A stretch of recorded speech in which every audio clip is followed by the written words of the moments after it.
todos. Uma alegria enorme estar aqui mediando esse painel. Sejam muito bem-vindos à Vitória, Deltan e Mila. Deltan, primeiras damas na fala inicial, podemos? Mila, a palavra está contigo aí. Muito obrigada. Estou muito feliz de estar aqui. É uma honra estar aqui no painel junto com o Deltan. Então, gostaria de agradecer o convite. Eu e o Deltan, a gente combinou de não fazer slides. Deltan, desculpa, não tem como não falar sobre isso. Bom, essa pergunta, na verdade, eu acho que era uma pergunta que eu sempre tinha me feito, sempre venho fazendo aos meus alunos como professora, ou dentro da minha carreira aí, de mais de 10 anos no mercado financeiro. Por que o Brasil não dá certo? É engraçado porque dentro da economia, né, eu que sempre trabalhei muito dentro dessa área, a gente fala que o Brasil ele tem várias vezes aquele famoso voo de galinha. Por que se utiliza isso? A galinha não voa, ela só ameaça voar e depois ela cai. Então, quantas vezes fomos a capa da The Economist como uma possibilidade de um país que tinha tudo para aí levantar voo, mas não foi. Ficou preso no mangue, no lamaçal e não conseguiu sair. E confesso que nesse último ano foi um dos poucos anos que eu pensei, nossa, eu acho que agora vai. Mas não foi, né? Ou temos aí uma visão de que podemos não ser. Eu acreditava e continuo acreditando que podemos sim trilhar um caminho para a prosperidade, um caminho da prosperidade, mas a questão não é tão simples. A gente foca muito em qual será o próximo presidente como sendo a solução do nosso país, mas a verdade é que tem muita coisa enraizada. Quando a gente analisa toda a parte brasileira mesmo da coisa, né, a gente não vê a formação do nosso país. O Brasil, ele foi aí um povo, uma cultura muito miscigenada. Então, citando o livro do Sérgio Buarque de Holanda, que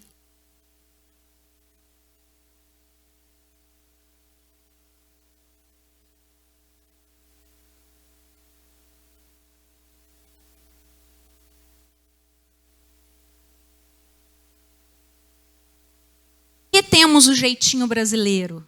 Por que é tão natural, muitas vezes, furar uma fila,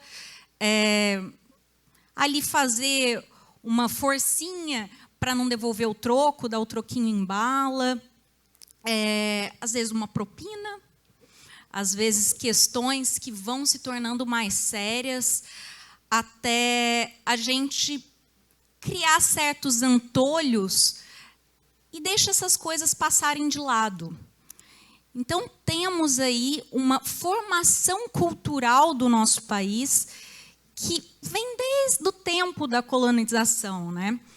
E, passando adiante essa formação cultural, temos também o período do Brasil aí, que vai da parte da educação, não só do ensino fundamental, como também dentro das universidades, que a gente não fala simplesmente que há, sim, uma doutrinação marxista dentro das nossas escolas e dentro das nossas universidades. Então, o aluno, desde que ele é criança, ele está recebendo, sim, socialismo na veia, comunismo na veia, e ele não sabe. Pode ser apenas uma identidade visual de que o capitalismo ele está ali numa tabelinha vermelha, não ali relacionando ao fato do comunismo, né, vermelho, mas sim vermelho sendo algo ruim, e o socialismo sendo algo ali num gráficozinho, numa tabelinha verde ou azul, mostrando toda a ideia de esperança. E o capitalismo é aquilo que é ruim. O empresário, ele é considerado pecador. Então, é o indivíduo, aquilo mal, aquilo ruim. E já o socialismo é aquilo que é o bem de todos, é o lado humano, é o lado que eu preocupo com o próximo. Isso eu estou dizendo de uma coisa que a gente está falando para crianças, para jovens. Então, eles chegam na fase adulta, desconsiderando aí a parte da universidade, mas com a ideia de que ser brasileiro e ser capitalista é errado. Simplesmente porque o capitalismo num país subdesenvolvido é errado. Então, quando a pessoa é empresário, ela segue o caminho do empresariado, o empreendedor, tem aquela visão da usura. Então, é pecado ganhar dinheiro, é errado. Ou você fez alguma coisa errada. Você foi desonesto, você simplesmente não pagou imposto, né? Então, tem toda essa visão. Quando se entra na universidade, a doutrinação piora. Eu, ainda que tive um mestrado em economia, fui um bom tempo professora de graduação em economia, os alunos de economia têm aula de marxismo dentro da graduação. Então, essa doutrinação, ela reflete na hora da votação. Ela reflete na hora da escolha dos nossos políticos. Sem elaborar ainda, sem adentrar toda a parte de revolução cultural também, que veio aí por Gramsci, né? Então, são várias coisas que ficam, muitas vezes, no subconsciente da pessoa, que quando ela escuta algo que é mais voltado para o social, pega a esperança. A esperança é que mata. Porque a pessoa acredita naquela possibilidade de ser melhor. E, para ela, isso está muito mais ligado com o caminho de políticos e de linhas de esquerda, né? Então, para mim, o Brasil, um dos principais motivos que ele não dá certo é uma narrativa de histórias, de anos e anos de história. Obrigado. Uau. Muito bom. Começamos bem, né? E, pessoal, vou quebrar aqui o protocolo em 7 segundos. A Mila ontem teve o voo, não foi nem arremetido, ela voltou para Guarulhos, veio hoje de manhã, porque ela gosta de fazer isso aqui. Foi arremetido 3 vezes. Ele arremeteu 3 vezes e aí decidiu voltar, né? Entrega um baita conteúdo desse logo de primeira, porque ela está nessa missão de levar a informação para frente. Deltan, que não precisa chamar de doutor, não precisa chamar de deputado, eleito com mais de 340 mil votos. Pode ser só Deltan? Aí, ó. Deve? Tá bom. Deve. Vai lá, sua apresentação, o que você preparou aí pra gente? Legal, bacana. Acho que não tá funcionando. Boa tarde a todos.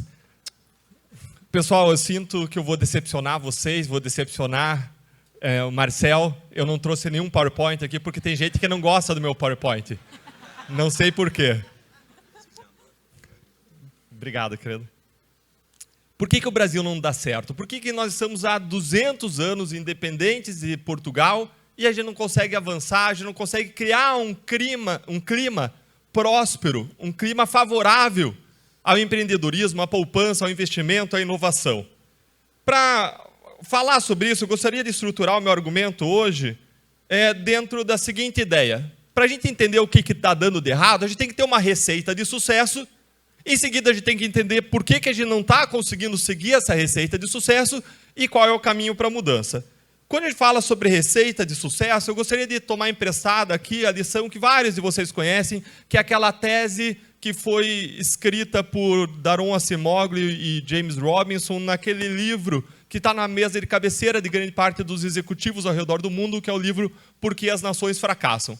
Eles desenvolvem nesse livro a seguinte tese, e eu vou resumir aqui, vou pedir a paciência, porque eu tenho certeza que a maior parte de vocês conhece essa tese, mas a gente precisa estar no mesmo plano para poder seguir em frente.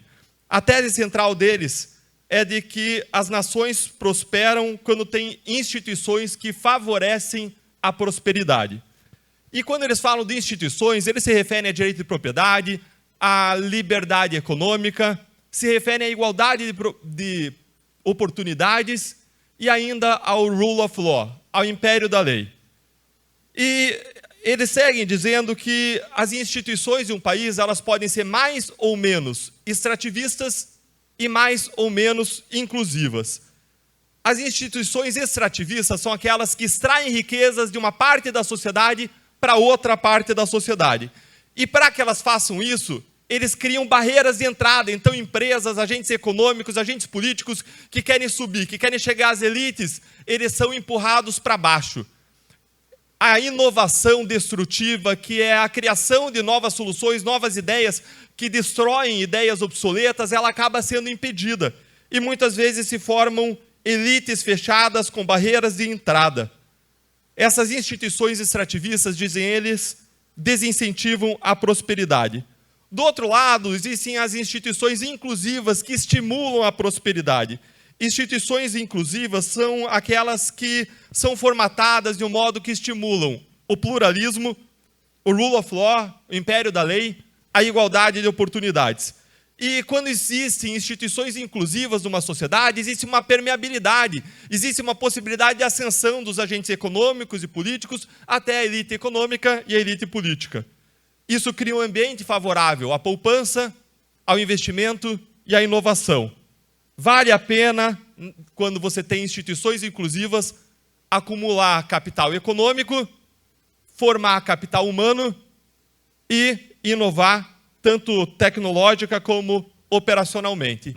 Eu tenho uma visão do mundo cristã, e quando eu olho para a Bíblia, eu vejo que essa visão está expressa desde o Antigo Testamento, quando se coloca na regra da cultura judaica que o respeito à lei é uma condição para a prosperidade. E essa mesma ideia eu encontro também lá no Novo Testamento, em Romanos 13, quando a Bíblia coloca que a função básica do Estado é prover justiça. Porque realmente, se nós queremos um ambiente propício para a prosperidade, a gente precisa de um fundamento de justiça, de segurança jurídica para as pessoas poderem trabalhar e colher os frutos do trabalho. Nós precisamos criar um ambiente em que o justo, o trabalho é recompensado e os atos incorretos, as violações à lei, sejam punidos. Então, se a gente fosse aplicar tudo isso que a gente viu sobre instituições extrativistas, instituições inclusivas para o Brasil, a resposta a essa questão de por que o Brasil não vai para frente e não dá certo, a resposta é porque o Brasil tem instituições extrativistas e não instituições inclusivas. E agora eu quero crescer sobre essa tese do James Robinson e do Daron Acemoglu com 3 teses adicionais. Eu quero agora dizer que a macrocorrupção política brasileira é a principal expressão do extrativismo e é a mais nociva expressão do extrativismo brasileiro. A segunda tese que eu quero adicionar é que a macrocorrupção política ela se perpetua por meio de 3 círculos viciosos. E a última tese é de que a mudança das instituições extrativistas para inclusivas no Brasil depende da sua participação, da mobilização da sociedade. Vou começar pela primeira tese. A macrocorrupção política é a mais grave, a mais nociva expressão do extrativismo brasileiro. Eu preciso começar dizendo que a macrocorrupção política não é a única expressão do extrativismo brasileiro. A gente antes ouviu aqui a Marina Helena e ela bem falou sobre privilégios. Existem outras expressões de extrativismo para além da corrupção, que é o rentismo. É quando, por exemplo, algumas pessoas extraem riqueza da sociedade por mecanismos legais, ainda que sejam nocivos, ainda que sejam ilegítimos. A gente poderia arrolar aqui privilégios de algumas carreiras públicas, a gente poderia arrolar aqui os muitos dias de férias de algumas carreiras, Poderia emprestar dela aqui o comentário sobre o BNDES, que tem gente que tem R$ 3.500 por mês em plano de saúde, o alto aumento de salário, quando existe um conflito de agência, como a gente chama, conflito de agente principal. Mas não é a única expressão, a macrocorrupção política brasileira, do extrativismo, mas é a mais nociva. E 3 grandes escândalos que a gente teve ao longo das últimas décadas, um por década, nos ajudam a entender a macrocorrupção política brasileira. Década de 90, nós tivemos o escândalo dos anões de orçamento. Ali se identificou que algumas grandes empreiteiras, e essa era uma face do esquema dos anões de orçamento, se conluiavam com agentes políticos, corrompiam para extrair benefícios. Então a gente viu uma colusão entre uma parte da elite econômica e uma parte da elite política para extrair riqueza da sociedade. Vamos pular agora para anos 2000. A gente teve o mensalão. Uma das faces do mensalão foi um conluio entre uma parte da elite política e uma parte da elite econômica, especificamente conglomerados financeiros, alguns grandes bancos, para realizar empréstimos fraudulentos em troca de benefícios, de atos normativos favoráveis àqueles conglomerados. Vamos pular mais uma década. Lava Jato e Greenfield. A Operação Lava Jato, ela revelou o mecanismo da corrupção brasileira. Eu estava conversando no começo do evento aqui com a Lívia, e a Lívia me perguntou, Deltan, eu assisti aquela série O Mecanismo, e o quanto de verdade tem naquele seriado O Mecanismo? Eu falei, olha, nesse seriado O Mecanismo da Netflix, que retratou Lava Jato, tem um personagem central e verdadeiro, que é o mecanismo da corrupção brasileira. De resto, tem muito de criação de drama, de traição, de amor, de ódio, com o objetivo de criar um drama que atrai a atenção das pessoas. Por isso, eu só tenho uma reclamação sincera em relação a esse seriado O Mecanismo, que é o fato de que eu sou muito mais bonito do que o ator que me representa. Pelo menos é o que dizem a minha mãe e a minha esposa, e eu acredito cegamente nelas. E quando a gente olha para a Lava Jato revelou uma situação em que valia mais a pena para uma empresa investir num setor de operações estruturadas, um setor operacional de pagamento de propina, do que investir num setor de inovação tecnológica e operacional. A empresa que saía na frente na competição por financiamentos favoráveis e na competição por contratos públicos não era a melhor, a mais eficiente, mas sim a que pagava propina para largar na frente dos demais competidores. E isso cria um incentivo perverso no nosso mercado, em que as empresas que prosperam são as que pagam propina, e você impede exatamente aquilo que os autores diziam que é necessário para a prosperidade de um país, que é a permeabilidade. E se formaram na Lava Jato clubes de empreiteiras. E esses clubes, que tecnicamente o nome é cartel, em que as empreiteiras se conluiavam e se ajustavam, impediam justamente que novas empreiteiras crescessem, as honestas, as que investiam em inovação tecnológica e operacional. E para vocês terem uma noção da gravidade, da dimensão disso, uma única empreiteira, na sua colaboração, implicou 415 políticos de 26 diferentes partidos. Gente, se você não está se remexendo na cadeira de preocupação, tem alguma coisa errada. 415 políticos de 26 diferentes partidos. Uma empreiteira, e ela não era o centro do esquema, o centro era político partidário. E dentre esses 415 políticos, você tinha quase 1/3 dos senadores, quase 1/3 dos ministros e quase metade dos governadores da época. A operação... e nessa Lava Jato se comprovaram prejuízos de até 42 bilhões de reais.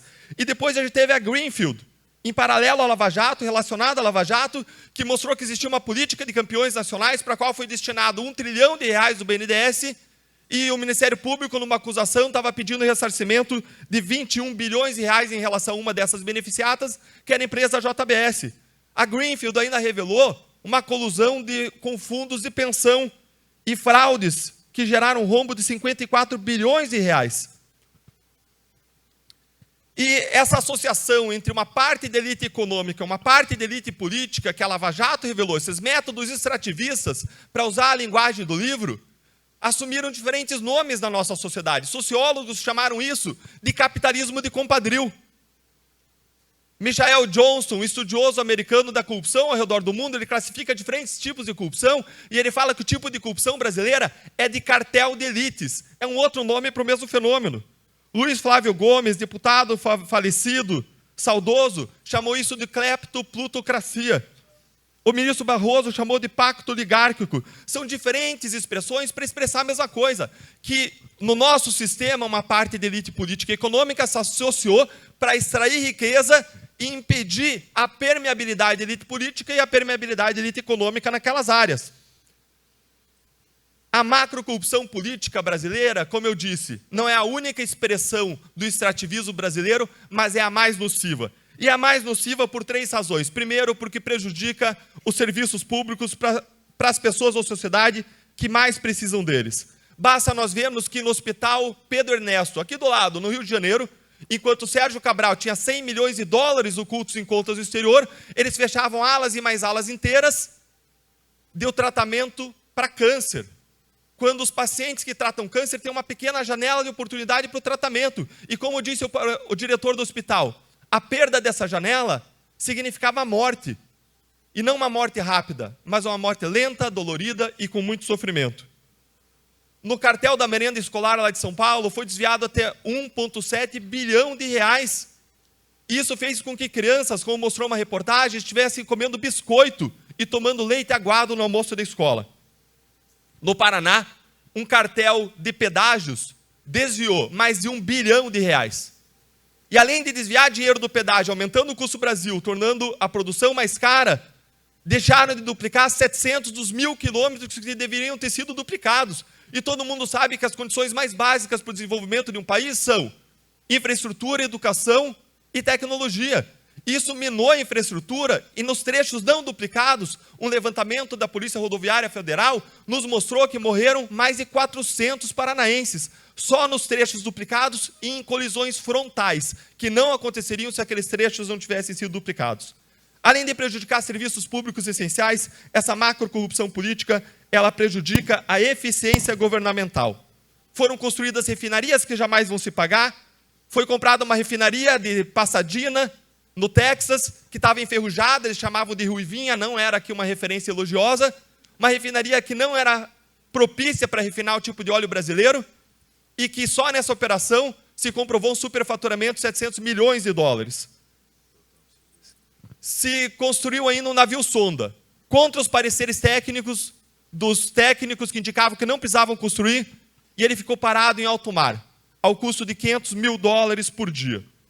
E para concluir, um terceiro grande efeito nocivo dessa macrocorrupção política brasileira é que ela ainda injeta nas nossas veias um veneno nocivo, paralisante, que é o cinismo, que é a descrença nas instituições, que é a desconfiança no tecido social. E isso faz com que muitas vezes algumas pessoas cheguem a flertar com soluções ditatoriais em vez de soluções democráticas. E, gente, basta olhar ao redor do mundo, não tem caminho fácil, não tem atalho. Não existe ditadura boa ao redor do mundo. Toda a solução passa necessariamente pela democracia.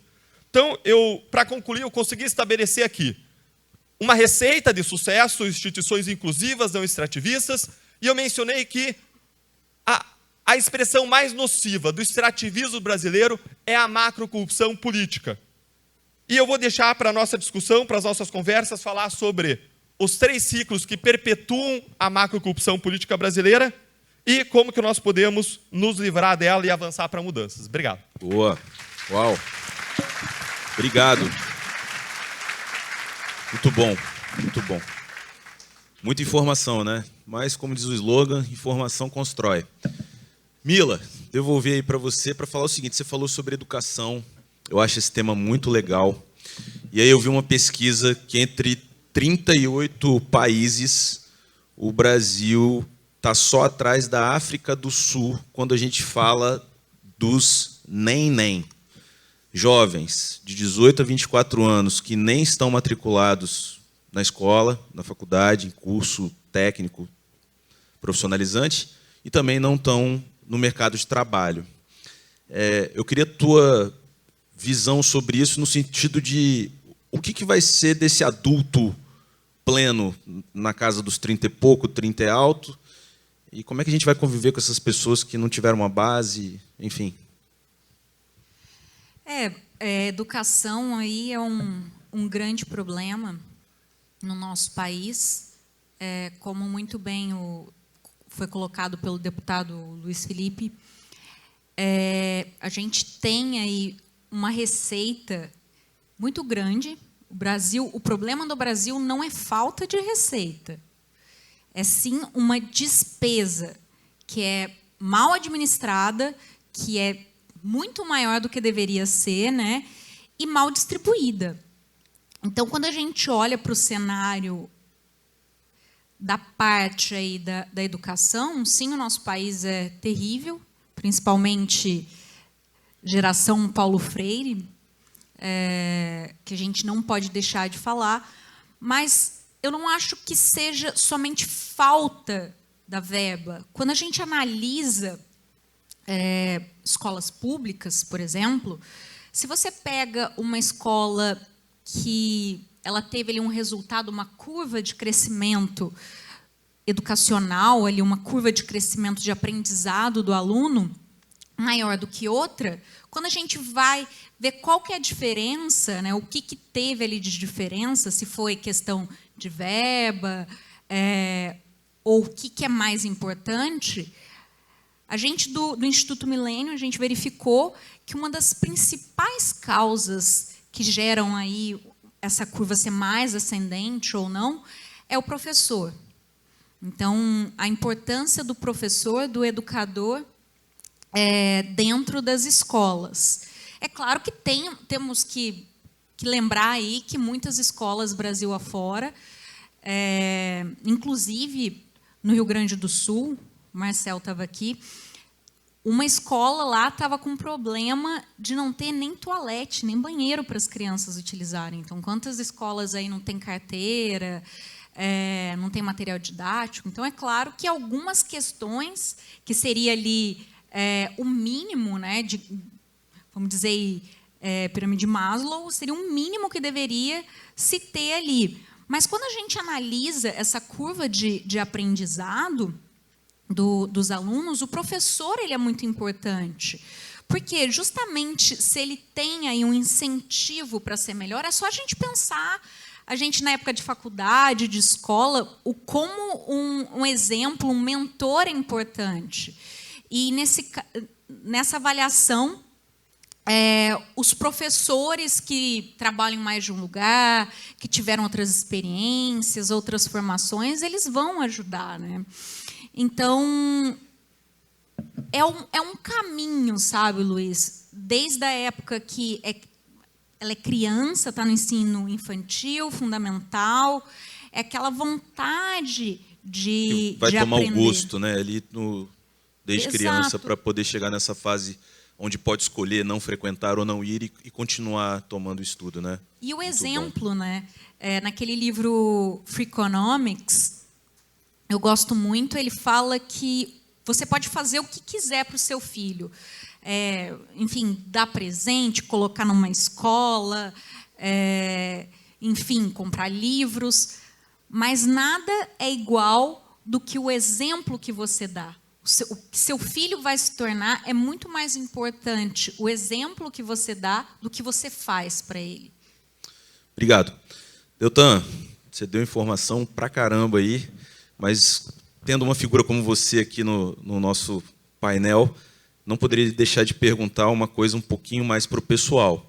Você trocou a tua carreira no Ministério Público, estou certo? Estável, tranquilo, cumprindo ali teu horário e pulou para o outro lado do balcão. Eu queria que você explicasse, se pudesse ser de maneira bem objetiva, o porquê disso, assim. Você viu que o sistema não funcionava ou funcionava de uma maneira que não adiantava a oposição que você estava no Ministério Público, e aí você falou, bom, vou pular para o outro lado do balcão, que é lá que confecciona um sistema que eu estava tentando mudar aqui. Explica para a gente o porquê dessa mudança de lado, vamos chamar assim. Obrigado, Tanja. A Lava Jato, ela representou uma grande esperança, uma esperança de que a gente ia vencer aquelas instituições extrativistas e que a gente tem o império da lei. Pela primeira vez na história, a gente achou que a justiça ia limpar a política. Essa foi a grande esperança que a Lava Jato trouxe. Agora, com o passar dos anos, ao longo dos últimos meses e anos, o que a gente viu foi uma destruição do trabalho das nossas vidas, da minha vida. E nós tivemos uma mensagem de que, um aprendizado de que não é a justiça que vai mandar a política, mas é a política que manda na justiça. porque é a política que escolhe quem são os ministros do Supremo.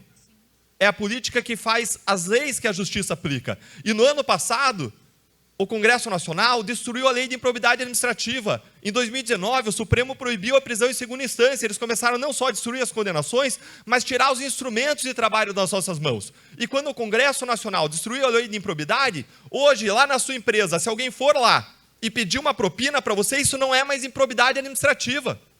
E se você decidir não pagar, e essa pessoa te achacar, ou te torturar, isso não é mais improbidade administrativa. E se você descobrir que essa pessoa tem 100 milhões de dólares numa conta no exterior, isso não é mais improbidade administrativa. E se você, mulher, for num dos momentos mais nobres da tua vida, a uma mesa do parto, e alguém estuprar você, um médico público, isso não é mais improbidade administrativa. E pior, eles mudaram uma outra lei em 2019 para que a gravação do crime não possa mais ser usada contra o criminoso. Só pode ser usada agora a favor do criminoso. Então a gente está vendo uma inversão total de valores. E no final do ano passado, vendo tudo isso acontecer, eu chamei a minha esposa e tive uma conversa com ela, uma conversa existencial, uma reflexão nossa de vida, e foi uma reflexão muito pautada na minha visão de mundo cristã e numa parábola que Jesus contou, que é a parábola dos talentos. Vários de vocês certamente conhecem, mas para todo mundo estar na mesma página, de modo muito sucinto, Jesus contou uma parábola em que um senhor vai viajar e deixa 3 servos encarregados de talentos. Talentos era uma quantidade de metal, mas você pode pensar talentos como aquilo que a vida, o que Deus te deu para você servir, para você fazer a diferença no mundo ao teu redor. E esse senhor foi viajar e deixou uma pessoa com 5, outra com 2, outro com 1 talento, e depois de um tempo voltou e perguntou: o que vocês fizeram com esse talento? O que recebeu 5, o que recebeu 2, disseram: olha, eu multipliquei, está aqui 10 o primeiro disse, está aqui 4 o segundo disse, e esse senhor disse: servos bons e fiéis, foram fiéis sobre o pouco, sejam colocados sobre o muito. E depois veio aquele que recebeu 1 talento e disse: olha, eu sabia que o senhor é um senhor severo, então para não correr risco, eu enterrei esse talento e está aqui ele de volta, inteirinho. E aquele senhor disse: servo mau, servo ruim, servo negligente, que seja ele jogado onde há choro e ranger de dentes. Essa história que Jesus contou, essa parábola, traz 2 mensagens centrais. A primeira é: você é responsável pelo modo como você usa os talentos que você recebeu. Como você tem usado os seus talentos? A segunda mensagem é de que nós devemos estar dispostos a correr algum risco, a dar alguns passos de fé para nós fazermos o melhor dos talentos que a gente recebeu da vida ou recebeu de Deus, como você preferir ver. E naquele momento eu conversei com a Fernanda e disse: meu amor, seguir no Ministério Público é a opção melhor para nós, pensando na nossa filha, no nosso umbigo, nos nossos filhos, na nossa família. A gente tem estabilidade, tem direito a uma aposentadoria, tem um salário bom no final de todo mês. Agora, se nós queremos fazer o melhor com os talentos que Deus nos deu, se a gente vê como a gente vê a vida com uma breve passagem sobre a terra, em que a gente tem um propósito maior a cumprir, de amar e de servir, nós precisamos sair e fazer a diferença na política.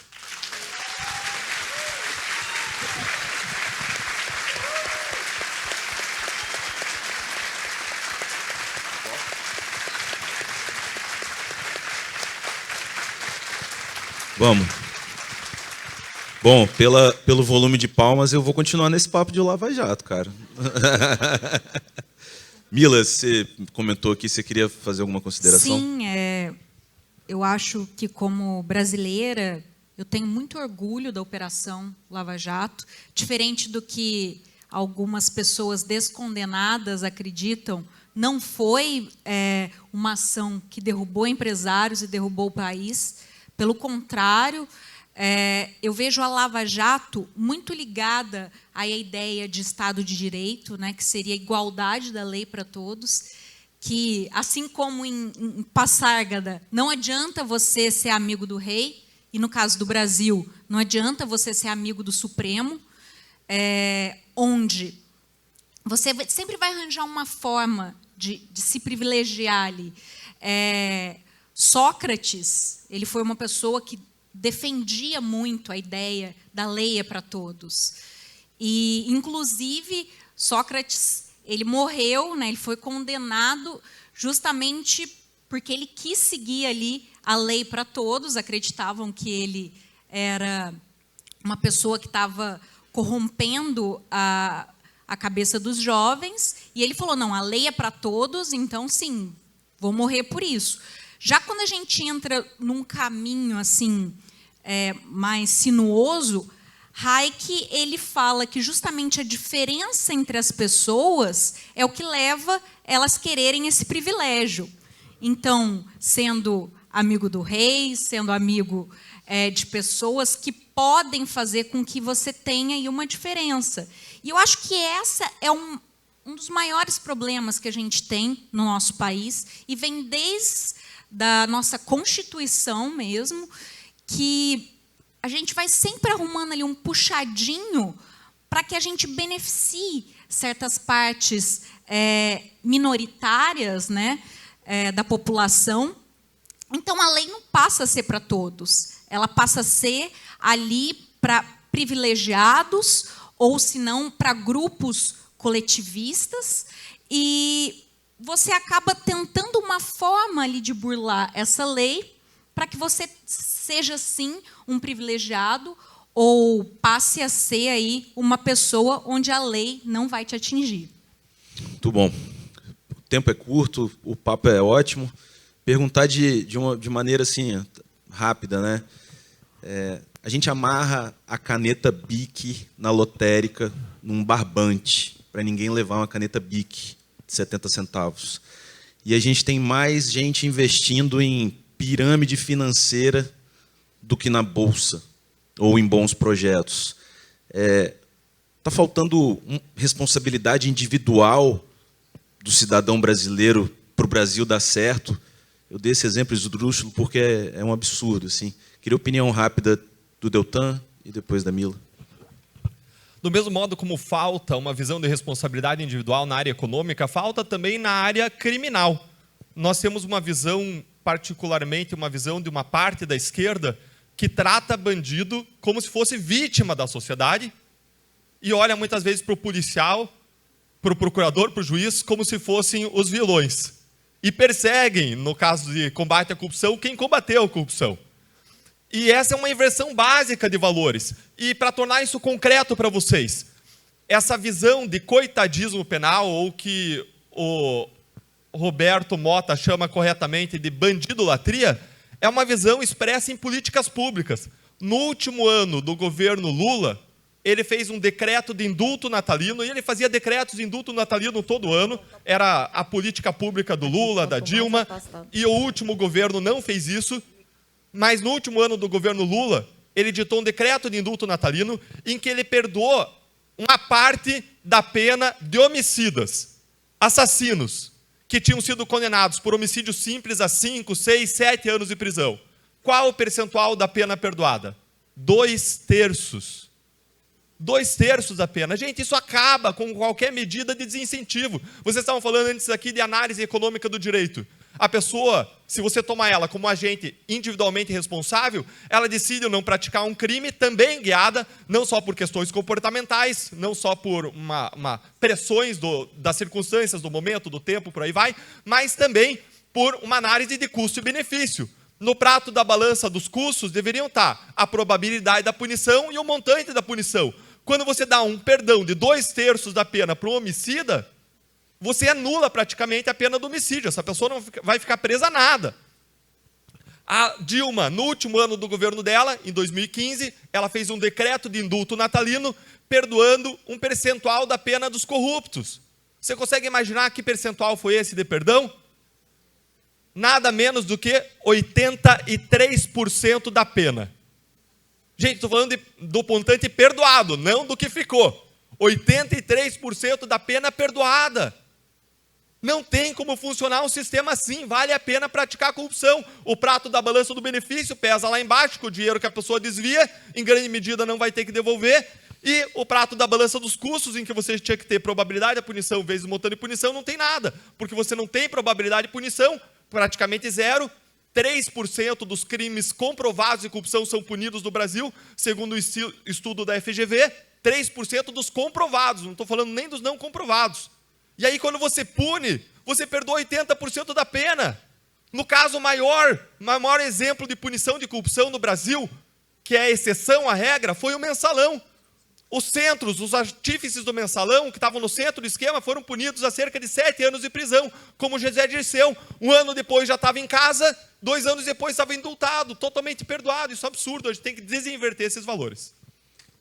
Boa, boa. Tal dos incentivos perversos, né? Então o cara faz a conta e vale a pena. Mila, quanto tempo? 30 segundos? Cadê a galera falando? Vai. O que eu tenho a dizer é, em um país onde o nosso futuro presidente acredita que roubar um celular não dá nada, o que a gente pode esperar? Difícil. E aí, palmas. Estou encerrando aqui já, tá, produção? Vou fazer uma pergunta. Eu tenho um podcast na minha vida profissional, chama Resenha Dinâmica. Eu sempre peço o seguinte no final. Me indica um livro para esse pessoal todo ler, Deltan. Tirando a Bíblia, a galera gosta, mas assim, Não, é o sagrado. Mas comigo. se puder ter um outro aí de conteúdo... Vou dar Mas outro. só para indicar o livro, por favor, Sim. senão a produção corta os nossos microfones. Tá, o livro que eu vou indicar o livro e dizer o porquê, rapidamente. Eu vou indicar a autobiografia do Martin Luther King. Porque a autobiografia do Martin Luther King, como quando você estuda a vida do William Wilberforce, lá da Inglaterra, de 1800, você vê que a luta contra injustiças históricas arraigadas não é vencida da noite para o dia. Muitas vezes a gente tem expectativa de que tudo seja resolvido da noite para o dia, mas não é. Essa luta demora décadas, demanda esforço e demanda o seu envolvimento. Então, o convite que eu quero deixar nessa mensagem final é que nós possamos todos nos envolver mais e mais. Houve um despertar político ao longo dos últimos 10 anos. Que a gente não perca isso, que a gente possa perseverar na direção de um país melhor. Porque lutar por instituições mais inclusivas, lutar contra a corrupção, é lutar pelo nosso país. E lutar pelo nosso país é lutar por quem a gente mais ama na face da terra e nós jamais desistiremos deles. Seu livro, Milas. Só o livro. Me ajuda. Ajudo. Para a galera anotar qual livro vai ler. O livro que eu indico é o livro Estado de Direito, do Stelly. Bom. Eu acho que é um livro que agora, mais do que nunca, a gente precisa ler esse livro. É uma situação que a gente está passando e pode passar, que precisa muito de uma leitura, que as pessoas passem a entender o que é o Estado de Direito e como aplicá-lo no Brasil. Em nome do Instituto Líderes do Amanhã, quero agradecer a presença de vocês, um baita painel. Pessoal, espero que tenham gostado e tenha sido proveitoso. Muito obrigado.